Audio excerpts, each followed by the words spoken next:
Segundo día consecutivo de correcciones en Wall Street. ¿Existe riesgo de que no haya rally de Navidad? ¿Cuáles son los desafíos y las oportunidades de un mercado que está ampliamente en máximos históricos?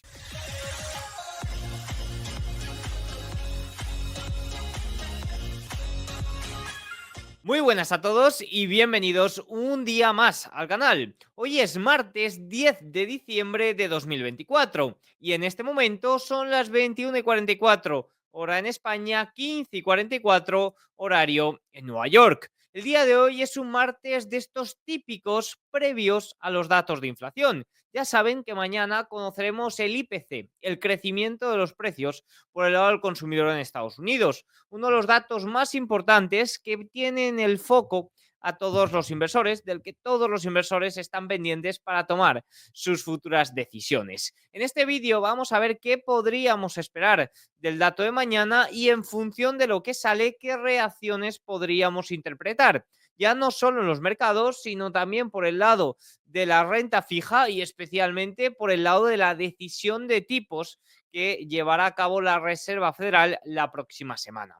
Además de esto, el día de hoy hemos conocido muchísimas noticias a nivel micro de las compañías. Google ha presentado un chip cuántico, perdón, vamos a hablar un poquito más sobre ello. Willow, que lo ha presentado ya y ha saltado un 5%. Tesla también planea meterse de lleno al mercado indio y Apple ha ofrecido Bloomberg mediante alguna filtración que ha tenido cómo será el Apple Watch de 2025. Todo esto está generando mucho movimiento en las grandes tecnológicas y aún así se está observando un mercado algo cansado, podríamos decir. ¿Está el rally de Navidad en riesgo? ¿Hay riesgo futuro de que esto no se cumpla? Veámoslo. Vamos a arrancar hablando de los estímulos de China. Ya saben que el día de ayer el comité ejecutivo dio unas órdenes de que, oye, iba a cambiar la política monetaria de prudente a laxa. Eso gustó muchísimo a los mercados y hubo un gran salto tanto en los índices chinos, sobre todo el Hansen de Hong Kong, que pudo recoger estos comentarios, como evidentemente en los ADR, en las compañías chinas que cotizan en Estados Unidos. Sin embargo, el día de hoy los mercados chinos han ido de más a menos. ¿Por qué? ¿Qué está ocurriendo? ¿No es cierto esto? ¿No va a haber estímulos? Bueno, el día de ayer ya comentábamos de que mañana miércoles se inicia una reunión muy importante por parte del Comité Ejecutivo de China y que se debería de dar continuidad a lo anunciado el día de ayer. Si no, ya saben que China es muy, oye, suele dar un anuncio bastante fuerte y que luego ese anuncio se diluye como un azucarillo en el café, ¿no? Sí que es cierto, considero que ahora sí que van mucho más en serio que en otras ocasiones. Desde septiembre parece que se pusieron muy en serio y incluso ayer con este cambio de política monetaria parece que van muy en serio. Pero sin duda estos movimientos, estos vaivenes de ahora sí, ahora no, lo que descuenta el mercado, lo que no descuenta, creo que estará presente con nosotros durante bastante tiempo. No obstante, un pequeño comentario sobre ello. Las noticias de ayer llegaron después del cierre de la sesión doméstica, pero el índice Hansen logró capitalizar y repuntó hasta lograr ganancias del 2%. Se esperaba que el optimismo se mantuviera también en el día de hoy, pero no ha sido del todo así como comentaba anteriormente. Los índices Shanghai Composite y el típico CSI 300 cerraron con un alza del 0,6 y 0,7 respectivamente. Sin embargo, cerraron en mínimos del día. El Hansen, que logró abrir con un alza de un 3%, finalmente cerró con una pérdida del 0,5%. Personalmente, no dudo del compromiso y la capacidad de China para cumplir con esta nueva política monetaria. Ya han intensificado su acción este año y es razonable esperar que continúen haciéndolo para el próximo año.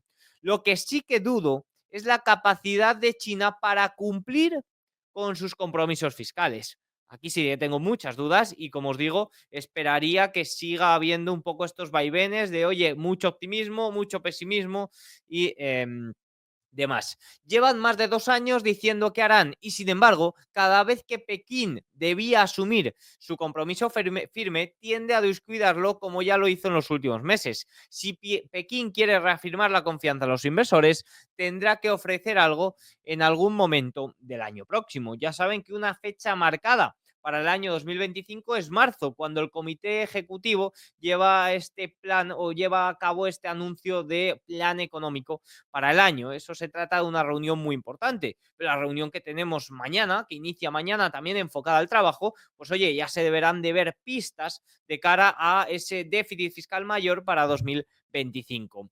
Un comentario por parte de Goldman que me ha parecido interesante: el lenguaje empleado por el comité ayer por la mañana fue exactamente el mismo que el empleado en 2008, cuando afirmó que la política monetaria del Banco Popular de China debería de ser moderadamente laxa, y los activos de riesgo reaccionaron en consecuencia, como muestra la cesta de valores ADR, de valores chinos que cotizan en Wall Street en Estados Unidos, que subió en el día de ayer un 10%. Los movimientos de ayer se estaban diluyendo, como es habitual, después de un titular fiscal sobre China, y parece que nos encontramos en una situación en la que el niño grita lobo, ¿no? Un poco haciendo énfasis en esa metáfora de que viene el lobo, que viene el lobo. Sin embargo, lo que es diferente esta vez es que el anuncio se produce después de la victoria de Trump, y también al mismo tiempo que aparecen titulares de que China había abierto una investigación sobre Nvidia, que es un titular que salía en el día de ayer, que provocaba la caída del 3% en Nvidia y que incluso está coleando en el mercado también el día de hoy, por presuntas violaciones de la ley antimonopolio relacionadas con una adquisición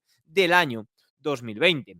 Parece que China se está posicionando para contrarrestar posibles aranceles, por lo que parece más auténtico, y el desvanecimiento de la acción del precio parece complaciente. Aquí nos dice: tiene sentido invertir en cobre, oro y valores proxy de China en Europa para posicionarse a un repunte de China. Esto es algo que comentábamos también en el día de ayer, que una opción para apostar por este repunte de China, si no quieres invertir en valores chinos directamente, unos valores que pueden recoger todo ese movimiento, pero además te pueden dar una seguridad de estar posicionados o de estar cotizando, de estar establecidos en Europa, es por ejemplo la cesta del lujo, con mucha exposición a China, pero en este caso que con mucho peso en el CAC 40 francés. Por tanto, podríamos decir que, oye, este estímulo de China o este gran anuncio de ayer de China fue un gran anuncio, pero rápidamente, oye, nos hace bajar los pies sobre la tierra, recordar que es China, recordar que esto ya lo ha hecho en anteriores ocasiones, pese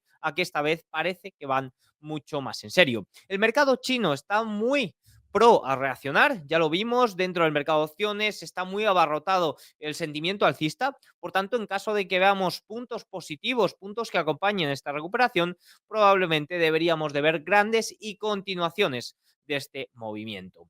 Dicho esto, vamos a hablar un poquito del desafío que afronta Google, en este caso con el anuncio de su nuevo chip de computación cuántica.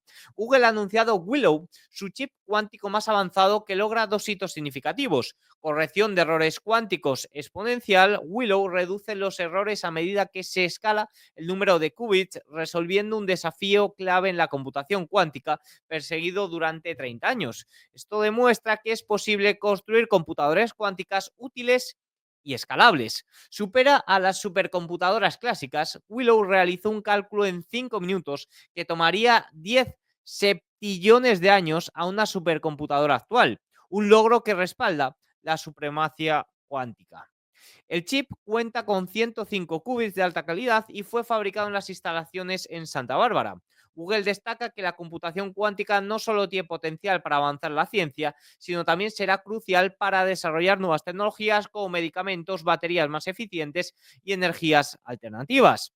Sin duda, Willow marca un avance crucial en una nueva era tecnológica con impactos potencialmente revolucionarios en economía, investigación e incluso la vida cotidiana. Según expertos, aún estamos muy lejos de tener un ordenador cuántico que realmente sea útil, pero sí que es cierto que esto es un gran avance sobre ello, aunque sí que es cierto que no ha venido acompañado de artículo científico y los expertos están un poco escépticos, por así decirlo, ante lo que pueda ocurrir. Bueno, yo no soy ningún experto a nivel cuántico, simplemente os introduzco la noticia. Sí que es cierto que me dan vueltas algunas cuestiones, por ejemplo, todo el tema de la criptografía. ¿Qué puede pasar si un ordenador de estos, oye, puede destruir las claves Bitcoin, puede entrar a actuar dentro de esta minería? Pues me pregunto qué pasaría, qué sería de Bitcoin, ¿no? Sí que es cierto que parece que queda aún para todo ello, pero oye, son preguntas que deberíamos de hacernos y que poco a poco, según vaya avanzando esto, deberíamos de enfocar a cómo puede afectar a los inversores de Bitcoin. No obstante, un poco lo que más me importaba en el día de hoy es que ha provocado un salto en las acciones de Google. Aquí pueden observar cómo estaban saltando un 5%. En el día de hoy, Google, una de los 7 magníficos más rezagadas, está muy cerquita de alcanzar nuevos máximos históricos.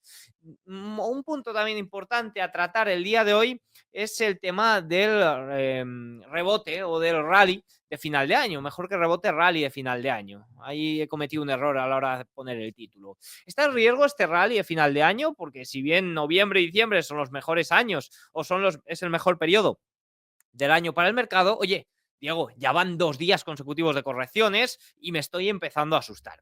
Bueno, ya comentábamos el domingo que dentro de este rally de final de año, a nivel estacional, sí que es cierto que esta semana es un poco la más débil. ¿Por qué ocurre? Bueno, pues generalmente, oye, esta semana suele haber un dato de inflación, los operadores están un poco más pendientes de ello y también suele ocurrir porque, oye, desde noviembre estacionalmente suele haber un movimiento bastante fuerte, como hemos tenido también este año y por tanto correcciones, aceptaciones de precios vienen bastante bien. Por tanto, oye, a nivel estacional sí que es cierto que esta semana y hasta aproximadamente el 15 de diciembre suele haber cierta corrección a nivel general, de media, desde el año 1928 o con datos desde ese año. Por tanto, a nivel estacional, que no me parece que es el punto clave aquí, pero bueno, a nivel estacional ya saben que esta semana no es la más positiva.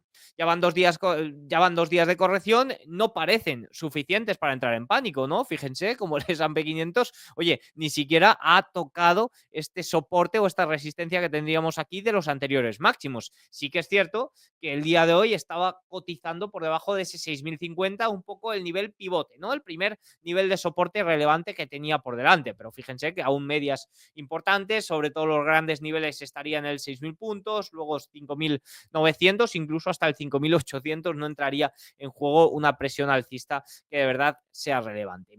Vamos a determinar un poco qué es lo que está ocurriendo, cómo es el sentimiento, si podríamos seguir teniendo este movimiento al alza tan fuerte hasta final o incluso la investidura de Donald Trump.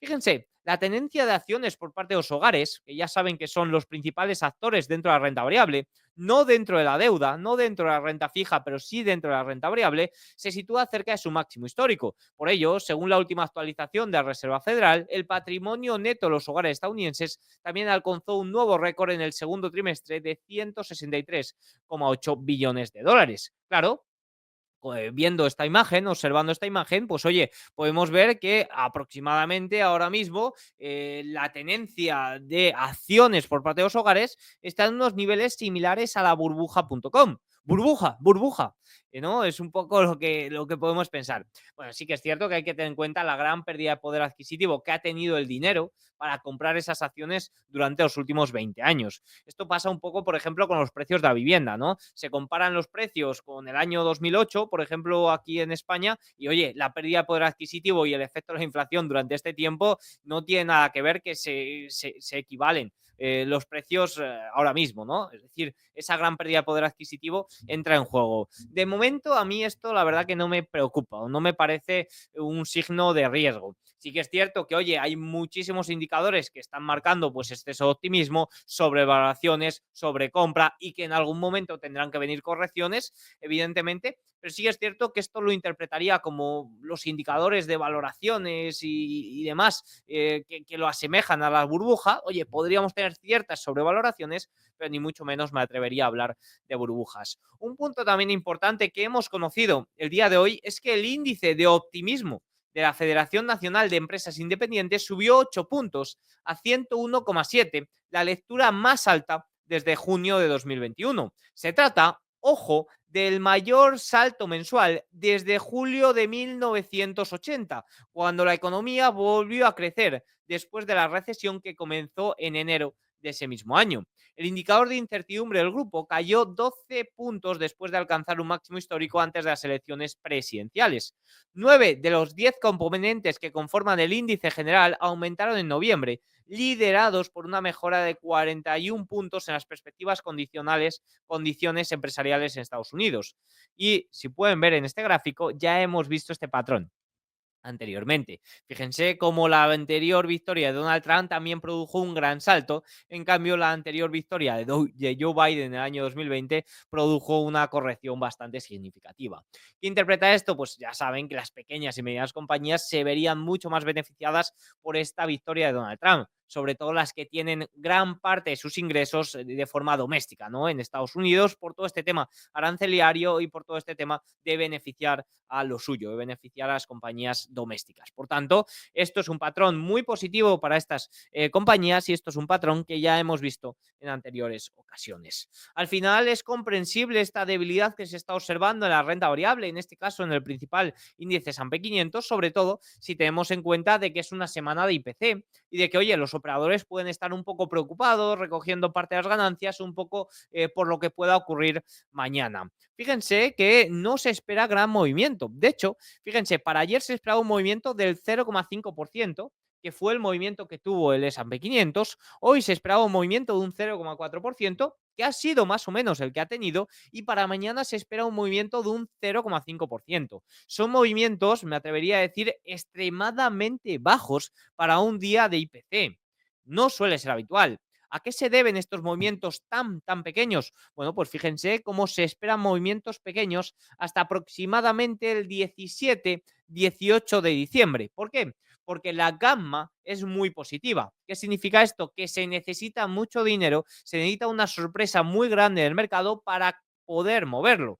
Los operadores tienen una gamma positiva bastante grande y eso limita un poco el rango de movimiento. Y Diego, ¿por qué el rango de movimientos es mayor conforme nos vamos acercando al 20 de diciembre? Porque el 20 de diciembre es el vencimiento de gran parte de esta gamma, lo que permite liberar un poco esos movimientos. Y porque también tenemos la decisión de tipos de la Reserva Federal, que es una expectativa de gran movimiento. Por tanto, esto es algo que hay que tener en cuenta. Pese a la corrección de los dos últimos días, la gamma es muy larga, la gamma es muy positiva y es muy difícil que una noticia provoque grandes movimientos.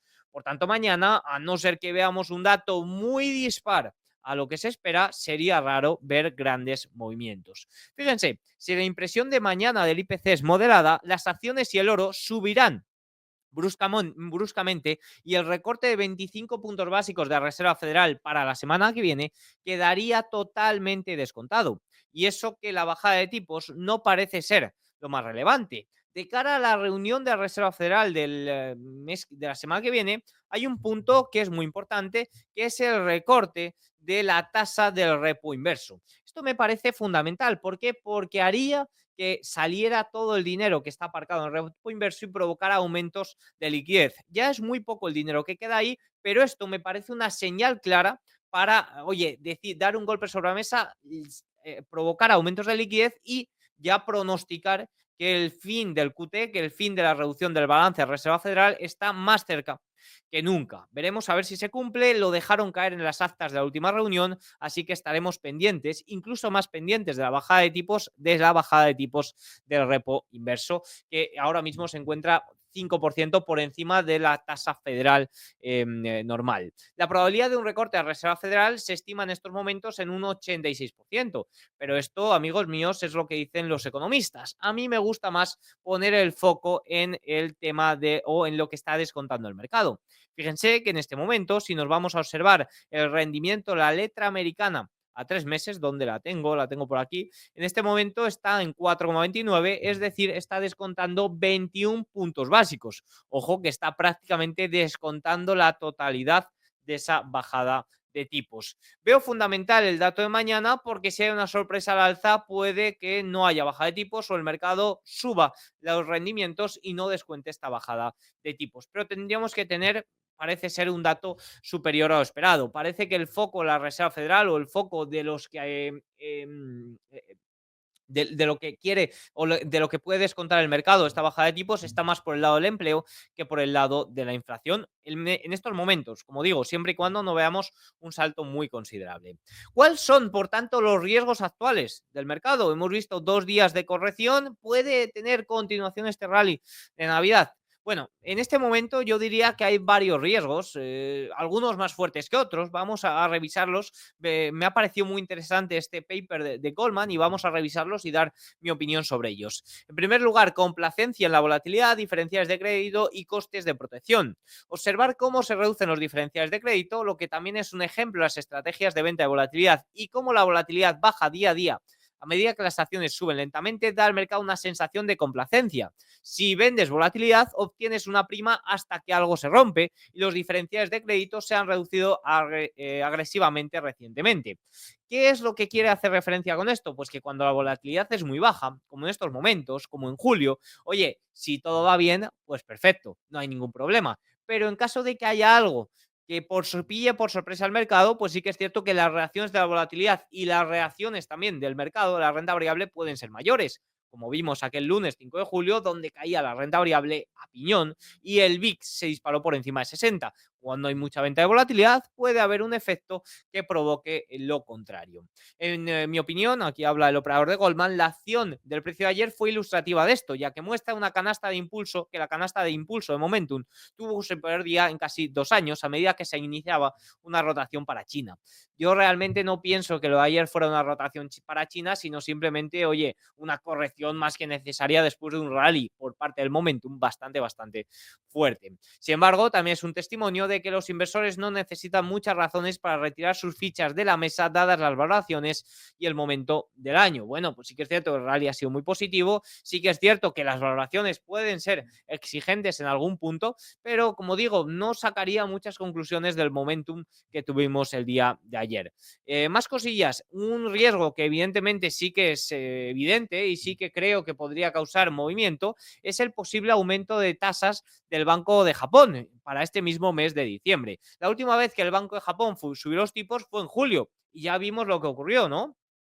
Cuando se produjo un desplome en los mercados mundiales. En la actualidad, los mercados no tienen idea de qué va a hacer el Banco de Japón, ya que las probabilidades de un aumento de diciembre han pasado del 30 al 70% y en el momento o en esta mañana estaban en el 23%. Un punto muy importante que hay que tener en cuenta a la hora de hablar de Japón es esas operaciones carry, ese carry trade, ¿no? Sí que es cierto que muchas operaciones carry desaparecieron aquel lunes 5 de agosto, pero probablemente todavía queda alguno y sobre todo quedará algo en Nvidia. ¿A qué hago referencia con estas operaciones carry? Básicamente, durante los últimos 2, 3 años, pues oye, los tipos de interés de Estados Unidos han estado al alza. Si tú te querías financiar, pues financiarte en dólares salía mucho más caro. ¿Qué hacían muchos operadores? En este caso, muchos fondos se financiaban en yenes japoneses, que los tipos de interés estaban extremadamente baratos y obtenían rentabilidades en dólares, ya sea en la propia divisa, en la propia Reserva Federal que pagaba un 5% o incluso invirtiendo en tecnológicas que estaban ofreciendo un grandísimo retorno. ¿Qué ocurre? Pues que en julio, cuando los datos económicos indicaban que la Reserva Federal iba a tener que bajar los tipos y el Banco de Japón decidió subirlos, pues este diferencial se cerró y evidentemente muchos fondos tuvieron que vender estas operaciones carry, que se llama, para cubrir esa posible pérdida. De ahí que viéramos una caída y unas ventas bastante grandes. Sí que es cierto que en caso de que suba los tipos de interés de forma sorpresiva, pues oye, no hay tanta operación carry como en julio, pero podría generar cierta turbulencia, sobre todo en grandes tecnológicas. Sobre todo, ¿por qué? Porque hemos visto cómo el dólar ha ganado terreno contra el yen desde entonces y hemos visto cómo a su vez Nvidia, por ejemplo, por poner un ejemplo, se ha revalorizado un poco a la vez. Otro punto importante, pues es todo este tema de las tarifas. De cara a la investidura de Donald Trump, pues hay que ver un poco cómo afecta y si estos anuncios que ha ido haciendo, sobre todo para Canadá y México, pues se trasladan a la realidad. Los aranceles son la amenaza más evidente para el crecimiento global y han impulsado la fortaleza del dólar desde la victoria de Trump. La mayor atención se centra en China, Europa, México y Canadá.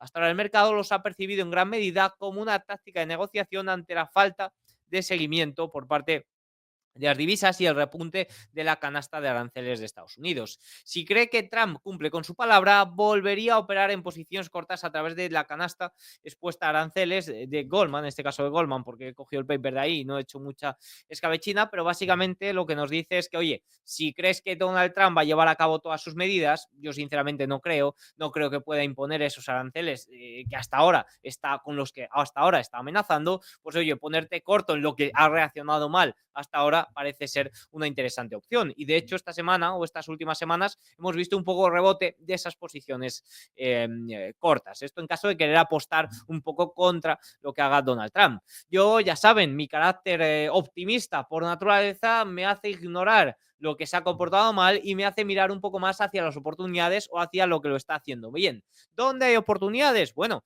pues si nos vamos a la renta variable europeas, sí que es cierto que aquí es donde podríamos ver una mayor infravaloración con respecto a Estados Unidos, aunque ya saben que con respecto a la media histórica, Europa no está realmente barato. La clave a la hora de buscar oportunidades, como siempre digo, es buscar joyas en malos momentos. ¿Consideras a los mercados europeos una joya en un mal momento? Pues en ese caso deberías de comprar. Yo lo que veo una joya en malos momentos en Europa es la exposición a China. China me parece una joya que está en malos momentos y sí que es cierto que algunas posiciones de Europa expuestas a China y a los aranceles han tenido una gran recuperación en las últimas semanas y puede que por ahí haya ciertas oportunidades. Más cosillas que parecen grandes oportunidades es mantenerse en posiciones largas en acciones estadounidenses y volver a participar un poco en esa rotación, ¿no? Es cierto que, oye, los siete magníficos han seguido manteniendo esta fortaleza. De hecho, hemos visto como en las últimas semanas ha sido incluso lo que ha liderado, pero también hemos visto cómo desde la victoria de Trump, esas pequeñas y medianas compañías que han mostrado tanto optimismo lo están haciendo verdaderamente bien. Por tanto, oye, en caso de que volvamos a ver momentum por ahí, que ahora parece que se ha frenado un poquito, es algo que deberíamos aprovechar y que realmente me parece una extraordinaria oportunidad. Y luego otro punto que nos dice aquí es invertir en oro y o mantener la inversión en oro e invertir también en cobre. Goldman estima $3.000 para el oro en el año 2025. Lo cierto es que el oro enfrenta un gran desafío que son las políticas monetarias llevadas a cabo por la administración Trump. Al final quiere reducir ese déficit del 6 al 3%, eso no es muy positivo para el oro. ¿Qué pasa? Pues que, oye, viendo que China va a estimular y, oye, dudando de que Estados Unidos pueda lograr esta reducción tan fuerte del déficit sin que produzca una desaceleración o una recesión en los próximos 4 años, que parece poco tiempo para una reducción del déficit tan grande, pues oye, mantener la posición larga en oro como cobertura frente a la pérdida de poder adquisitivo de las divisas parece que sigue siendo una buena estrategia, pese a que retorne menos durante los próximos años. Veremos a ver también cómo se da ese aumento o esos estímulos por el lado chino. Dicho esto, vamos con el cierre de sesión. Europa ha tenido un cierre más o menos negativo el día de hoy. Vamos a cambiar la imagen. Ha tenido un cierre más o menos negativo, menos 0,52 para el Stoxx 600, después de, atención, 8 días consecutivos al alza. 8 días en los que se ha comportado incluso mejor que Estados Unidos. El futuro del Eurostoxx 50 también corrección, después de 8 días positivos, muy positivos. Por tanto, oye, el rally ha sido, de hecho, es que ha ocurrido muy pocas veces, 8 días consecutivos de las bolsas europeas al alza o con tanta fuerza con respecto al S&P 500. El DAX también ligeramente abajo, CAC 40 francés, fíjense que cae un 1,14%. También el día de hoy hemos conocido noticias sobre Macron. Fíjense, lo tenemos por aquí, el presidente francés Macron ha comunicado a los líderes de los partidos políticos que no tiene intención de dimitir.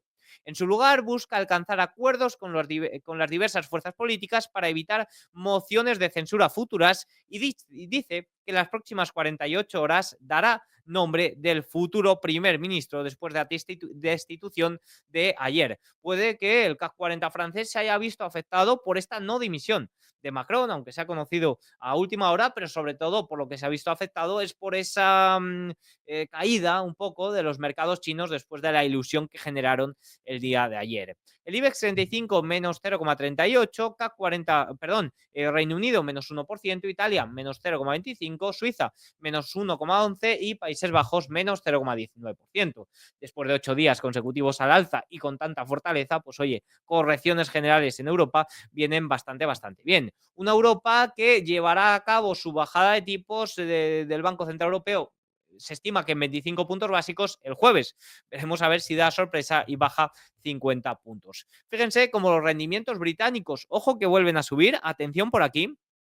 Cuidado con Reino Unido, su yield o el rendimiento de su yield ya saben que generó muchas tensiones durante el último mes. Cuidadito por aquí, atención a esto. En general, los rendimientos franceses también al alza, ampliamente al alza con respecto al resto. No hay nada que destacar, pero bueno, sí que es cierto que a vigilar es allí el rendimiento es allí de Reino Unido. En Asia, bueno, pues ya hemos comentado que ha ido de más a menos, Nikkei japonés 0,55, Nifty indio prácticamente plano y los índices chinos de más a menos. Ya hemos hablado mucho sobre China, de momento, oye, seguimos dudosos y fíjense cómo el rendimiento de los bonos se ha desplomado el día de hoy hasta por debajo de 1,9% el rendimiento chino a 10 años. Si nos vamos ya a Wall Street, pues fíjense cómo el día de hoy el Dow Jones 4 días consecutivos ya a la baja, en este momento ante la media exponencial de 20 sesiones, menos 0,35. El S&P 500, menos 0,30%. Fíjense que ni siquiera logra 6.000 puntos, que sería el gran soporte por delante, pero sí que es cierto que ya ha perdido esos 6.050, que es un poco el nivel pivote medio. El equiponderado, aún peor comportamiento, menos 0,61%. Fíjense que lo que comentábamos en los últimos días de que parecía una ligera corrección, ojo, ya se está poniendo más seria, ¿eh? Fíjense que ya van desde el 2 de diciembre prácticamente 10 días, bueno, menos bursátiles, 6-7 días bursátiles de amplias caídas en el equiponderado. Por tanto, oye, ese momentum que estábamos viendo en las pequeñas y medianas compañías, de momento, una corrección bastante severa. El Nasdaq corrige un 0,33%, muy similar al S&P 500, y el Russell 2000 una caída también más considerable, menos 0,42%, y el S&P 600 menos 0,32%. Como digo, una corrección que hasta ahora parecía muy normalita, de momento sigue pareciendo muy normalita, pero oye, ya se está poniendo un poquito más seria. El gran catalizador, un dato de inflación muy en línea de lo esperado, podría sentar muy bien al mercado, que lleva 2 días un poco dubitativo ante ello. Por sectores, servicios de comunicación con Google a la cabeza, ha sido lo que mejor se ha comportado. Fíjense que si nos vamos a ver los market leaders, vemos que los 7 magníficos de forma generalizada han subido un 1%.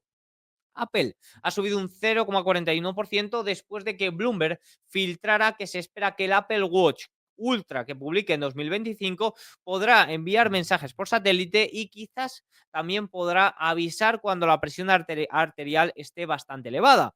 Esto es un gran avance, sobre todo a nivel salud y a nivel monitorizar todo el tema de deporte. Me parece un avance, sobre todo el de la presión arterial, bastante fuerte. Veremos a ver si lo llevan a cabo, porque eso podría generar mucho interés en posibles compradores. Y lo digo en este caso por mí mismo, que eso sí que me interesaría bastante. Microsoft ligeramente abajo después de un movimiento bastante fuerte en las últimas sesiones. Hoy cae un 0,6%. Ojo, después de que en su asamblea de accionistas hayan decidido no introducir Bitcoin en el balance. Ojo, se ha votado si introducir Bitcoin en el balance en una especie de, o como hace MicroStrategy, no evidentemente de una forma tan brutal y con tanto porcentaje de la compañía, pero sí que es cierto que estaba sobre la mesa y se ha negado. Ya se rumoreaba que se iba a negar porque el comité ejecutivo no estaba muy de acuerdo. Nvidia, después de que ayer cayera un 2%, pues hoy cae también otro 2,69%, vuelve a desafiar este soporte de los $135. Como ven, parece bastante cansado.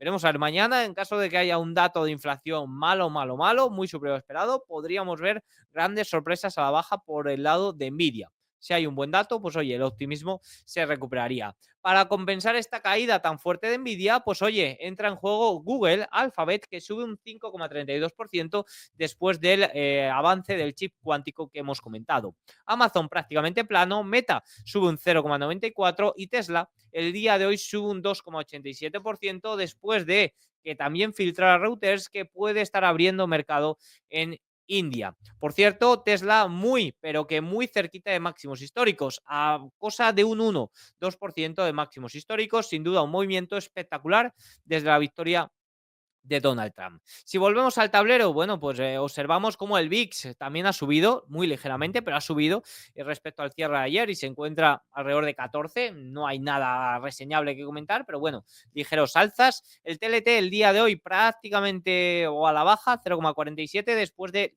ligeras correcciones o ligeros rebotes en los rendimientos. Fíjense que, oye, son rebotes por debajo todavía de medias, pero bueno, el examen aquí vendría mañana con el dato de inflación. Si el dato de inflación sale en línea o moderado, pues oye, la tendencia a la baja de los rendimientos debería de continuar de una forma amplia. Pero ahora mismo ya estamos en un punto mucho más equilibrado, ¿eh? Al igual que oye, ya con un rendimiento a 20 años, pues en el 5% o 4,8, pues era más oportunidad que riesgo, pues oye, ahora ya en el 4,5, ya sí que es cierto que se equilibra un poco ese riesgo-beneficio. Si seguimos por el tablero, si nos vamos al oro, sube un 1,23%, parece que la rotura finalmente ha sido al alza. La plata, que ayer llegó a subir un 4%, también en este momento ante niveles de resistencia importantes. Bitcoin, que me hablabais alguno, Bitcoin se está desplomando. Oye, a ver, desplomando, la verdad no me atrevería a decir eso. 96.000 en estos momentos. West Texas sin grandes cambios, $68.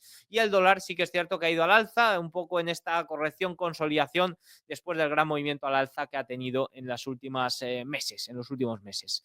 Por último, para mañana, bueno, pues evidentemente el dato de inflación será el foco más importante, pero también conoceremos la bajada de tipos de Canadá, que se va a ver forzado a bajar, se espera, 50 puntos básicos. Aquí os dejo un poco las previsiones de los bancos centrales para el dato de IPC de mañana. Así que nada, tienen todos los datos, espero que os haya gustado el vídeo. Si es así, hacedme saber con un like, un comentario y nos vemos mañana. Chao.